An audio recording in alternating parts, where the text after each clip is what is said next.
ભાઈ માવજીભાઈ ગામ સાયરા. હું સાયરાથી નીકળતો છોકરાને સ્કૂલમાં મૂકવા જતો હતો. રસ્તામાં ગેબીથી બટલા રસ્તાની અંદર દવાનો ઢગલો પડ્યો હતો.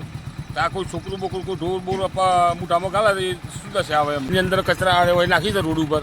તો કોઈ છોકરા બોકરાના હાથમાં આવે તો એને કોઈ થાય જવાબદારી કોણ લેવા માટે તૈયાર થાય?